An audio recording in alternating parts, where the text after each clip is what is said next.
وعلى آل إبراهيم إنك حميد مجيد اللهم بارك على محمد وعلى آل محمد كما باركت على إبراهيم وعلى آل إبراهيم إنك حميد مجيد الحمد لله আল্লাহ রাব্বুল আলামিনের দরবারে আমাদের লাখ কোটি শুকর যে মহান আল্লাহ রাব্বুল আলামিন আমাদেরকে হায়াত দারাজ করেছেন এবং সেই নেক হায়াত নিয়ে আমরা আবার জামে মসজিদে এসে উপস্থিত হতে পেরেছি। এই জন্য সকলের অন্তরস্থল থেকে আল্লাহ শুকর আদায় করছি আলহামদুলিল্লাহ। দুনিয়ার সব কিছু করার মালিক আল্লাহ, আল্লাহ ছাড়া কোনো কিছু হতে পারে না।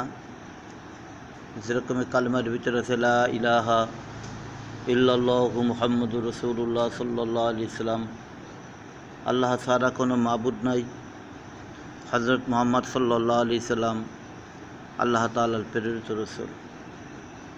এবং এই যে কলেমাটা আমরা পড়ি, এই কলেমাটার কত বড় মূল্য এবং কত বড় স্পিরিয়া, কত বড় শক্তি।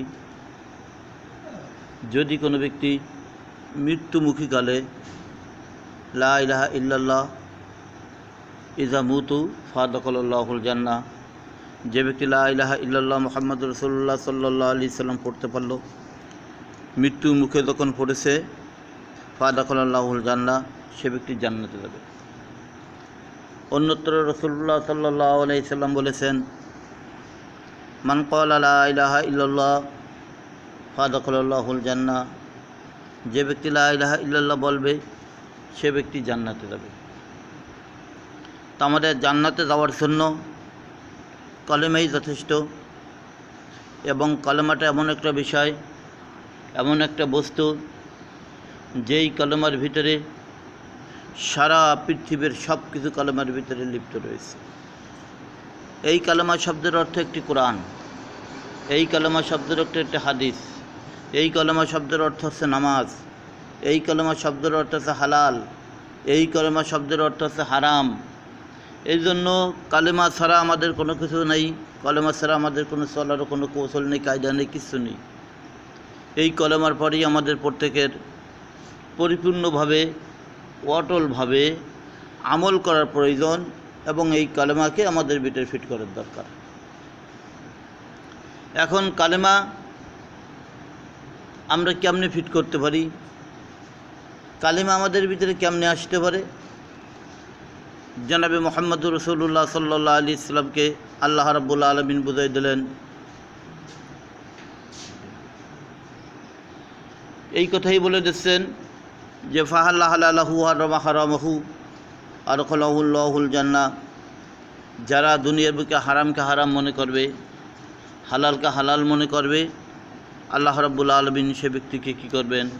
জান্নাতে প্রবেশ করাই দেবেন। এখন আমাদের হালালটা কি এবং হারামটা বাকি, ওটাও তিন কথা আসলো, এটাও তিন কথা আসলো। হালাল এবং হারাম দুইটাই সংক্ষিপ্ত।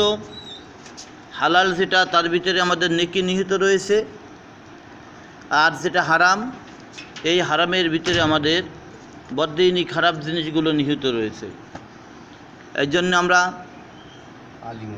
হারামকে আমরা বর্জন করি, হালালকে আমরা আঁকড়ে ধরি। যদি আমরা হালালকে আটকাই ধরতে পারি, তাহলে আমরা যে কোনো মুহূর্তে যে কোনো আমল, যে কোনো কাজের ভিতরে আমরা ফিট হব না কেন, আল্লাহ রাব্বুল আলামিন আমাদের দ্বারা সেই আমলটাকে পরিপূর্ণভাবে নেক হালাতে কবুল করে নেওয়া কিয়ামতের ময়দানে আল্লাহ আমাদের জান্নাতের ফয়সালা করতে পারে। এই জন্য আমাদের আমলগুলো শিখতে হবে। রাসূলুল্লাহ সাল্লাল্লাহু আলাইহি সাল্লাম বলেছেন যে, হে দুনিয়ার মানুষ সম্প্রদায়, আমার উম্মতেরা, হে আমার সাহাবীরা, তোমরা নামাজ কেমনে পড়বা? আমি যেভাবে নামাজ পড়ি তোমরা সেইভাবে নামাজ পড়বা, আমি যেভাবে রুকু করি তোমরা সেইভাবে রুকু করবা, আমি যেভাবে সিজদা দিই তোমরা সেইভাবে সিজদা দেবা। তাহলে রাসূলুল্লাহ সাল্লাল্লাহু আলাইহি সাল্লাম বলে গেছেন যে আমাদের রসুলের তরিকায় সব আমলগুলো করতে হবে। এখন আমরা কিছু সংখ্যক লোক নামাজ পড়ি, নামাজের জন্য আসি, নামাজের জন্য ধাবিত হই, আমাদের এই নামাজটা দেখিয়া একটা বস্তু খুশি হয় এবং আল্লাহর ফেরেশতারা রসুল তারপরে বেজার হয়। খুশি হয় কিনা? শয়তান। শয়তান মনে মনে কয় যে আমি তো নামাজের ভিতরে ভুল ভ্রান্তি করাবো, তো ও তো নিজেই নামাজের ভিতরে ভুল করতেছে, তো আমার চাইতে বড় শয়তান, ওর কাছে আর আমার যাওয়া লাগবে না, আমি অন্য দিকে একটু ভ্রুক্ষেপ করি। আজ আমরা যে রুকু করতেছি, আমাদের রুকুগুলো সঠিক হচ্ছে না। আমরা যে সিজদা দিতেছি, আমাদের এই সিজদাগুলো সঠিক হচ্ছে না। আমরা যে তাশাহুদ পড়ার জন্য আমরা বসতেছি, এই বসাটার ভিতরে আমাদের কোনো সঠিক হচ্ছে না।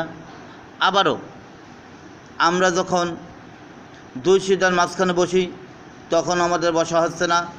রুকুতে যে আমাদের কোন দিকে তাকাতে হবে সেটাও আমরা তাকাতে পারছি না। এবং এই জিনিসটা নিয়ে আমাদের কারোর কোনো অনুভব নেই, অনুভূতি নেই যে আমার নামাজ হচ্ছে কেউ হচ্ছে না। আমি নামাজের দোয়া দুরুদগুলো পারি কি পারি না, কারুর কাছে শিক্ষা করার জন্য এটা রাজি নয়। বরংস ভুল ভ্রান্তির ভিতরে থাইকা, এই ভুল জিনিসটাকে রাইখা নামাজের ভিতরে লিপ্ত হইয়া নামাজ পড়ে চলে যেতেছে। এটা কিন্তু নিজের ফাঁকি নিজে তো পড়তেছে, বাকি রয়েছে আপনার আমার সাজা। কিয়ামতের ময়দানে আপনার আমার জন্য এই নামাজগুলো বিরাট বড় শত্রু হয়ে দাঁড়ায় যাবে। এই নামাজগুলো আপনাকে আমাকে কিয়ামতের ময়দানে আল্লাহ রাব্বুল আলামিনের দরবারে নামাজে আপনার আমার জন্য মামলা দায়ের করে দেবে এবং বলবে যে আল্লাহ, দুনিয়ার বুকে তোমার বান্দা সুযোগ পাইছিল, কিন্তু এই যে নামাজ আমাকে পড়েছিল, এই নামাজ সঠিকভাবে ব্যবহার করছিল না, সঠিকভাবে ব্যবহার হয়েছিল না।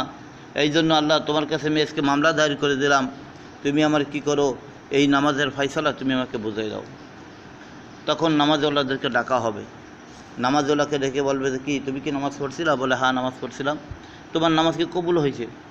তখন উনি চুপ করে দাঁড়ায় থেকে বলবে যে এটা বলতে পারি না। তখন ওই নামাজ আপনার আমার সম্মুখে এসে হাজির হয়ে যে বলবে, অর্ধমুখী হাজির হয়ে বলবে যে না, আপনি যে আমাকে পড়েছিলেন এই নামাজ আমি কবুল হতে পারি নাই, আর এই নামাজের দ্বারা আপনার আমি জান্নাতে নিয়ে পৌঁছেই দেবো, এটি আমার কোনো শক্তি নাই। এই নামাজের বিনিময়ে আপনার এখন জাহান্নামে যাইতে হবে। কষ্ট করে নামাজও পড়লাম, আবার জাহান্নামের দিকে চলে গেলাম। তাহলে আমাদের কত বড় মহাবিপদ, কত বড় কষ্ট, কত বড় দুঃখ। এই জন্য আমাদের নামাজগুলোকে আগে সঠিক করতে হবে। নামাজগুলো আমাদের সঠিকভাবে পড়তে হবে। যদি আমরা নামাজগুলো সঠিকভাবে পড়তে পারি, তাহলে আল্লাহ রাব্বুল আলামিন আপনার আমাকে নাজাতের ফয়সালা করবে। যেমনটি নামাজ আপনার আমার জন্য ফরজ, এরকমভাবে কুরবানির বিধান রয়েছে বছরে একবার, এইটা আপনার আমার জন্য ফরজ। নামাজ ফরজ হচ্ছে আমাদের 24 ঘন্টার ভিতরে 6 ওয়াক্ত, আর কুরবানি ফরজ হচ্ছে বছরে একবার, জাকাত ফরজ হচ্ছে বছরে একবার, রোজা ফরজ হচ্ছে বছরে একবার। এই 4টেই বছরে একবার আমাদের জন্য আসতেছে। শুধু নামাজটা আমাদের জন্য প্রত্যেক দিন নিয়মিতভাবে সকাল, সন্ধ্যা, দুপুর, মাগরিব, আসর, এই 5 ওয়াক্ত আমাদের এই নামাজগুলো পড়তে হয়। তাহলে নামাজের গুরুত্ব কিন্তু আমাদের কাছে আরও বেশি। কিন্তু এই নামাজের গুরুত্বর কারণে আমরা সেই নামাজগুলোকে যদি সঠিকভাবে পড়তে পারি, তাহলে আপনার আমার সমস্ত কাজ কাম যা কিছু আছে না কেন, সব কিছু সরঞ্জাম আপনার আমার জন্য সঠিক হয়ে যাবে। তারপরে আমাদের আসতেছে কোরবানি সামনে। এই কোরবানিগুলো আমাদের করতে হবে। কোরবানি কেমনে করতে হবে, কোরবানি পশু কী করতে হবে, কেমনে কিনতে হবে, কোরবানি ভাগেগুলো কেমন হতে হবে, গত সপ্তাহে বলা হয়েছিল যে 7 ভাগে যদি কোরবানি দেয়, একটা ভাগ যদি কোনো রকমের বেকায়দা হয়ে যায়, সুদখোর, ঘুষখোর অথবা দুনিয়া লুবি, মান সম্মান ইজ্জতের ভয়তে কোরবানি করতেছে, আল্লাহ তাআলা এদের কোরবানিকে কবুল করেন না। কারণ হযরত ইব্রাহিম আলাইহিস সালাতু ওয়াস সালামকে আল্লাহ রাব্বুল আলামিন বিরাট বড় কঠিন পরীক্ষা করেছিলেন। ইব্রাহিম আলাইহিস সালাতু ওয়াস সালামকে বলেছিলেন যে ইব্রাহিম, তোমার প্রিয় বস্তুকে তুমি কোরবানি করো। ইব্রাহিম আলাইহিস সালাতু ওয়াস সালাম প্রিয় বস্তু কোরবানি করবে। ঘুম থেকে উঠে হযরত হাজরা আলাইহিস সালাতু ওয়াস সালামের সঙ্গে পরামর্শ করতেছেন। হাজরা থেকে বলতেছে, হাজরা, আমি তো তোমার কাছে বহুত দিন আসি না, সবে মাত্র আসলাম, আর আসার সাথে সাথে আল্লাহ রাব্বুল আলামিন আমাকে জানাই দিতেছে, ইব্রাহিম, তোমার প্রিয় বস্তু তুমি কোরবানি করো। হাজরা আলাইহিস সালাতু ওয়াস সালাম বললেন যে, স্বামী গো, আপনি যখন আমার নিকটে আসছেন আমি খুশি হইয়া আমার সম্পদ আল্লাহ কম দিনেই অনেক সম্পদ দিয়েছে, আমার যে 750 মতন বকরি রয়েছে বা 7,500 বকরি রয়েছে, এই বকরিগুলো সব আপনি আল্লাহর নামে কোরবানি করে দেন। এবার হজরত ইব্রাহিম আলাইহিসসালাম সমস্ত বকরিগুলোকে কোরবানি করতেছে। হজরত ইসমাইল আলাইহিসসালাম ওখানে কাছে দাঁড়াইয়া বাবার কাছে জিজ্ঞেস করে, আব্বা এটা কী করেন, এটা কী করেন? কয়ে যে বাবা এটা আমি কোরবানি করতেছি, এটা জবাই করতেছি।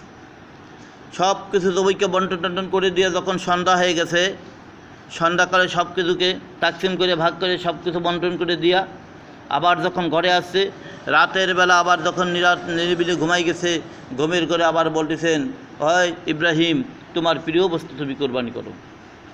ইব্রাহিম আলাইহিসসালাম বড় চিন্তিত হয়ে গেল। কারণটা কী হলো? ইব্রাহিম আলাইহিসসালাম ঘুম থেকে উঠে চুপচাপ করে বসে আছে। হজরত হাজরা আলাইহিসসালাম বলতেছেন, স্বামীকেও আপনি ঘুমান না কেন? কয়ে যে আমার তো ঘুম আসে না। কে যেন আমার ডেকে আবার বলতেছে প্রিয় বস্তু কোরবানি করো। আচ্ছা ঠিক আছে, বুঝতে পারছি, এই সমস্ত উটগুলো কোরবানি করে দিতে হবে। সকালবেলা উঠে উটগুলো কোরবানি করে দিচ্ছে। উটগুলো কোরবানি করে আবার বন্টন করে সব কিছু তাকসিম করে বাগযোগ করে মানুষকে দিয়ে টিয়ে আসার পরে আবার রাতের বেলা যখন ঘুমাইতে গেছে, আবারও হঠাৎ করে আওয়াজ হয়ে গেছে, ইব্রাহিম তুমি আরে এখনও বলতেছি তোমার প্রিয় বস্তু তুমি কোরবানি করো। ইব্রাহিম আলাইহিসসালাম বললেন যে হ্যাঁ আমি বুঝতে পারছি যে আমার প্রিয় বস্তু একমাত্র আমার সন্তান হজরত ইসমাইল আলাইহিসসালাম একেই কোরবানি চাইতেছে। ইব্রাহিম আলাইহিসসালাম এইবার চিন্তা করতেছে, হায় রে আল্লাহ, তুমি আমার এত বড় পরীক্ষা করতেছো, আমার এই সন্তানকে আমি জবাই করতে গেলে সন্তান যদি জবাই না হয়, যদি কোরবানি না হয়, তাহলে তো আমি ওর মহা বিপদে পড়ে যাবো। আল্লাহ তুমি যে আমার ওয়ালা নাবলুয়ান্নাকুম, তুমি যে আমাকে পরীক্ষা নিতেছো, এই পরীক্ষার জবাব তো আমি সঠিকভাবে তোমাকে দিতে পারবো না। ইব্রাহিম আলাইহিসসালাম আল্লাহর কাছে দোয়া করলেন। দোয়া করার পরে ইব্রাহিম আলাইহিসসালাম, ইসমাইল আলাইহিসসালাম, হাজারা আলাইহিসসালাম তিনজন মিলে ওখানে বসে বসে পরামর্শ শুরু করছে। ডাক দিয়ে বলতেছেন, হাজারা আমি তো সর্বপ্রথম আমি বকরি কোরবানি করেছি, তুমি দিয়েছো। দ্বিতীয়বার তুমি উট দিয়েছো, আমি কোরবানি করে দিছি। এখন তো প্রিয় বস্তু কোরবানি চাইতেছে। হাজরা আলাইহিসসালাম বুঝতে পারলেন, হ্যাঁ আমি বুঝতে পেরেছি যে আমার একই মাত্র সন্তান ইসমাইলকে হয়তো কোরবানি চাইতেছে, দান ফি সাবিলিল্লাহ, আল্লাহর হস্তে তাকে আমি দান করে দিলাম, আপনি তাকে কোরবানি করে আসেন, মিনার ময়দানে নিয়ে চলে যান। এবার ইসমাইল আলাইহিসসালামকে ভালো করে গোসল করাইছে, গোসল করানোর পরে খাওয়া দাওয়া করাইছে, খাওয়া দাওয়া করাইয়া ইব্রাহিম আলাইহিসসালাম ইসমাইল আলাইহিসসালামকে নিয়ে সঙ্গে করে রওনা হয়েছে। এই রওনা হওয়ার আগে একটা ইতিহাস রয়েছে। ইব্রাহিম আলাইহিসসালাম ওখানে বসে বসে পাথরে পরে ছুরিগুলো ধার দিতেছিল।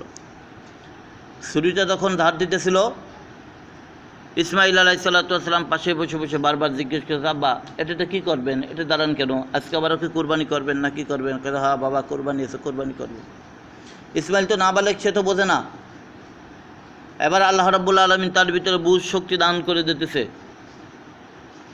এবার ইব্রাহিম আলাইহিসসালাম ইসমাইল আলাইহিসসালামকে নিয়ে যখন নাকি দ্রুত বেগে ঘর থেকে বাইরে হয়ে গেছে, বাইরে হয়ে যাওয়ার পরে তলোয়ারখানা ঘরের ভিতরে ভুলে ভুলে রেখে গেছে। রেখে যাওয়ার পরে ইব্রাহিম আলাইহিসসালাম পথে যে ওনার স্মরণ হয়েছে, আরে আমি তো তলোয়ার রেখে এসেছি। ইসমাইল আলাইহিসসালামকে বলতেছে, বাবা তুমি এখানে একটু দাঁড়াও, আমি একটু ঘর থেকে আসি। কয়ে আব্বা কেন, আপনি ঘরে যাবেন কেন? কয়ে আমি ওই যে ছুরিটা ধার দিয়েছিলাম, ওই ছুরিটাকে রেখে আসি, ছুরি আনতে হবে। তখন ইব্রাহিম আলাইহিসসালাম পিছন দিকে যখন হাঁটা দিয়েছে, ইসমাইল আলাইহিসসালাম মুখ দিয়ে বলতেছেন যে বাবা আপনি যেতে পারবেন না, আমি যাব।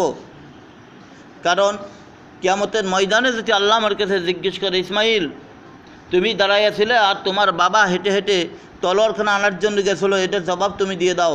আব্বা এটার জবাব আমি দিতে পারবো না, আপনি তোমার বাবা, আপনি যেতে পারবেন না, আমি তলোয়ারখানা আনতে যাচ্ছি। তাই কবি বলে, খেদমতে মা দরকে পেদা কুন সবহসাম তাকে বাসি দর্দ আলম বখতিয়ার। যে ব্যক্তি মা বাবার খেদমত সকাল সন্ধ্যা করে, আল্লাহ রাব্বুল আলামিন তার কপাল এবং তাকদীরকে পরিবর্তন করে দেয়।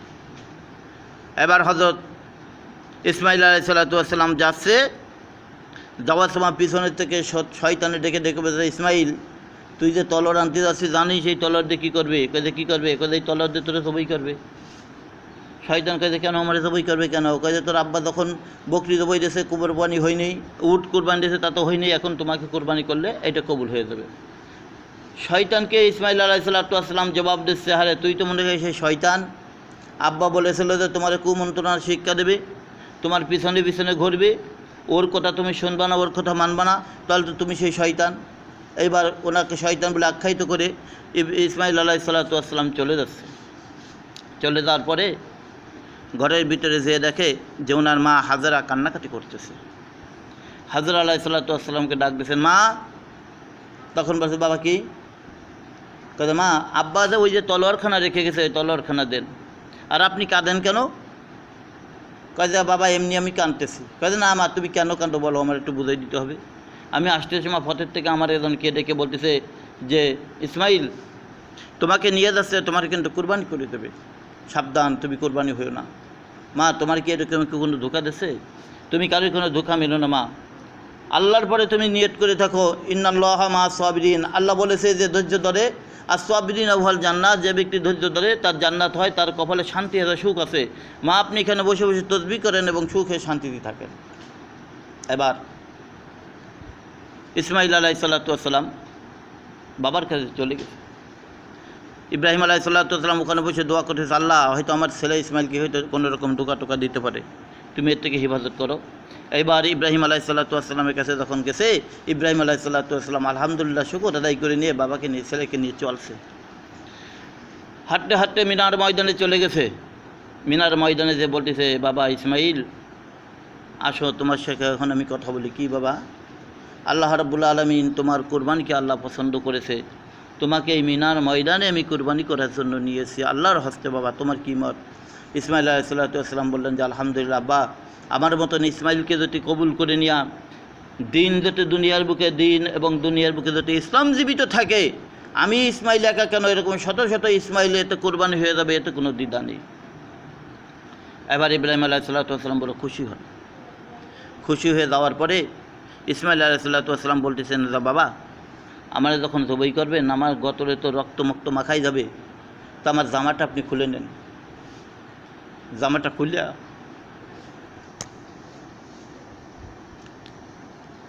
আলাদা বাস করে রাখেন।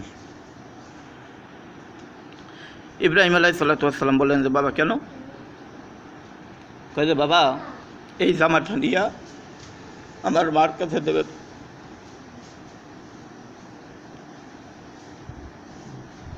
আমার মা অনেক কষ্ট করে আমাকে লালন পালন করেছে, আমার মা এই জামাটা দেখতে থাকবে। আর জামার গিরান শুয়ে শুয়ে সুখে শুয়ে আমার মা আল্লাহ শুকর আদায় করবে, এই জন্য জামাটা নিয়ে ওখানে দিয়ে দেবেন। ইব্রাহিম আলাইহিসসালাম ঠিক ইসমাইল আলাইহিসসালামের কথা অনুযায়ী জামাটা খুলে ফেলালেন। খোলার পরে বলতেছে, আব্বা এবার আপনি আমাকে জবাই করেন। এইবার জবাই করে রাখতে বলতেছে, আব্বা শোনেন, আমার আপনি জবাই করেন না, আমার একটু ছেড়ে দেন। বলি কেন? বলে আমার গায়ে আপনি জামা পরাইয়ে দেন। যখন আপনি আমার গায়ে জামাটা পরাইয়ে দেবেন, আমি দেখেছিলাম আপনি বকরি জবাই করেছিলেন, বকরির রক্তগুলো বকরির পশমের সঙ্গে সঙ্গে লেগে গেছিল। আজ আমি ইসমাইল কোরবানি যখন হয়ে যাব, আমার গার রক্তগুলো জামায় মাখায় থাকবে, আমার মার কাছে নিয়ে দেবেন, আমার মা ওই জামা দেখবে আর রক্ত দেখবে, আল্লাহ শুকর আদায় করবে। আব্বা আপনি আমার জবাই দিয়ে না, আগে জামা কাপড় গায়ে দিয়ে দেন। আবার সুন্দর পোশাক পরাই দিয়েছে। পরাই দেওয়ার পরে এরকমভাবে আবার জবাই করার জন্য ধাবিত হয়েছে। ইসমাইল আলাইহিসসালাম আস্তে শুয়ে আছে। শুয়ে থাকার পরে বলতেছে, আব্বা একটু রাখেন। কেন? বলে আপনি আমার ছুরি চালায়েন না। যে বাবা আমি বারবার করে আপনার মুখের দিক তাকাচ্ছি, আর আপনার জন্য আমার মায়া লাগতেছে, আর আপনি যখন আমার দিকে তাকাবেন আপনারও মায়া লেগে যাবে।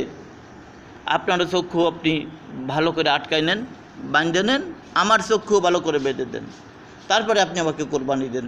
এরকমভাবে একটা দুটি না 7 থেকে 8টা পরীক্ষা করার পরে ইসমাইল আলাইহিসসালামকে এইবার কোরবানি করার জন্য যখন ইব্রাহিম আলাইহিসসালাম ছুরি চলাইছে, ছুরি চলানোর পরে ইসমাইল আলাইহিসসালাম কাটে না। ইব্রাহিম আলাইহিসসালামের কষ্ট হয়ে যাচ্ছে। কষ্ট যখন হয়ে যাচ্ছে, আল্লাহ রাব্বুল আলামিনের পক্ষ থেকে দুম্বা একটা কোরবানি হয়ে যাচ্ছে। জিবরাইল আলাইহিসসালামকে বললেন, জিবরাইল দেখো আমার ইসমাইলের ভিতরে কত বড় মা ভক্তি এবং বাবা ভক্তি ওর ভিতরে অন্তরের ভিতর রয়েছে। সে নিজে কোরবানি হয়ে যাবে, তারপরও মা বাবার কাছ থেকে সে ক্ষমা চেয়ে নিচ্ছে, যাও আমার ইসমাইলের জন্য ছুরিকে ডাক দিয়ে বলছে, ছুরি আমার ওই ইসমাইলের জন্য একটা পশমও কাটে না, যদি একটা পশম কাটে তাহলে ছুরি তোমার কিন্তু জবাব দিতে হবে। এবার কাটে না, না কাটার পরে হঠাৎ করে দেখে যে ইব্রাহিম আলাইহিসসালামের হাতের ভিতরে গরম রক্ত ছিটে গেছে। গরম রক্ত যখন ছিটে গেছে তখন ইব্রাহিম আলাইহিসসালাম আলহামদুলিল্লাহ বলে দোয়া করে ফেলাইছে। যখন দোয়াটা পড়ছে সে দেখে যে ইসমাইল সাইডে দাঁড়ায় আছে, একটা দুম্বা কুরবানি হয়ে গেছে। এই আমাদের সেই কুরবানি সামনে আসতেছে, এই কুরবানিগুলো আমাদের দিতে হবে। আর কুরবানির দিন কুরবানির চাইতে আর কোনো বড় কোনো নেকি আর কোনো কিছু নেই। এক একটা পশুর এক একটা পশমের বিনিময় আপনার আমার করে একটা গুনাহ মাফ হবে, একটা নেকি তার আমলনামায় লেখা হবে। অন্য রায়ত আছে 70টা গুনাহ মাফ করা হবে, 70টা নেকি তার আমলনামায় লেখা হবে। এত বড় নেকি কুরবানির দিনে আপনার আমার আমলনামায় থাকবে। আর আমরা সেই কুরবানিগুলো দেব। এই কুরবানি দিতে সময় যদি আমরা তাহকিক না করি, আমরা যদি ভালো করে যাচাই বাছাই না করে যদি শিয়াল কুকুর একসঙ্গে যদি আমরা কুরবানি করি, মুশরিক বেদিনদেরকে নিয়ে যদি আমরা একসঙ্গে কুরবানি করি, কুরবানি কিন্তু আপনার আবার হবে না। এই জন্য কুরবানির জন্য আমাদের তাহকিক করতে হবে, কার সাথে কে বাকি থাকবে, কেমনে থাকতে হবে, কোন ব্যক্তি ভালো হলে কেমন হয়, এটা আমাদের তাহকিক করতে হবে। তারপরে তাহকিক করতে করে দেখতে পাবো নামাজ ঠিক মতন পড়ে কি পড়ে না, ওর ভিতরে সুন্নাতে লিবাস আছে কি নাই। ইব্রাহিম আলাইহিসসালামের দাড়ি কিন্তু আপনার আমার মুখে, আজকে মুখে দাড়ি নাই, কুরবানির জন্য সে দাবিত হয়ে যাচ্ছে, লম্বা লম্বা লাভ দিচ্ছে আগের থেকে যে কুরবানি করবে, এত টাকা দিয়ে পশু কিনবে, এত টাকা দিয়ে গরু কিনবে, হ্যান করবো ত্যান করবো, কুরবানি করব। কিন্তু কই তোমার কুরবানি তো হবে না। তোমার কুরবানি আর একজন মুশরিকের চলা সমান সমান হয়ে যাবে। মুশরিক হলে হিন্দুদেরকে মুশরিক বলা হয়। এই জন্য আমরা যারা কুরবানি করব, কুরবানির আগে আমাদের তাহকিক করতে হবে, কুরবানির আগে আমাদের যাচাই বাছাই করতে হবে। আল্লাহ রাব্বুল আলামিন সঠিকভাবে আমাদেরকে যাচাই বাছাই করে ঈদুল আজহার কুরবানিগুলো সঠিকভাবে দেওয়ার তৌফিক দান করুক বলে আমিন।